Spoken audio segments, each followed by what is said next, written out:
Operation સિંદૂરમાં સેનાના શૌર્યને બિરદાવવા માટે અમદાવાદના સાણંદમાં નીકળી તિરંગા યાત્રા. કેન્દ્રીય ગૃહમંત્રી અમિત શાહની સાથે ગૃહ રાજ્યમંત્રી હર્ષ સંઘવી પણ જોડાયા. વડોદરામાં જોવા મળ્યા નિયમોના સરા જાહેર ધજાગરા. ટેસ્ટ ઓફ વડોદરા કાર્યક્રમમાં ઉડાડવામાં આવ્યું ડ્રોન. પ્રતિબંધ છતાં પણ ફોડવામાં આવ્યા ફટાકડા. સામાન્ય જનતાને દંડથી પોલીસે ઇવેન્ટના આયોજકો સામે નથી કરી કોઈ જ પ્રકારની કાર્યવાહી.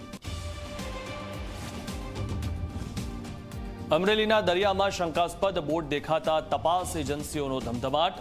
કોસ્ટગાર્ડે હેલિકોપ્ટરથી બોટનો કર્યો પીછો તો તમામ માછીમારોને આગામી સૂચના સુધી દરિયો ન ખેડવા સૂચના. તમામ માછીમારી કરતી બોટ બોલાવાઈ પરત.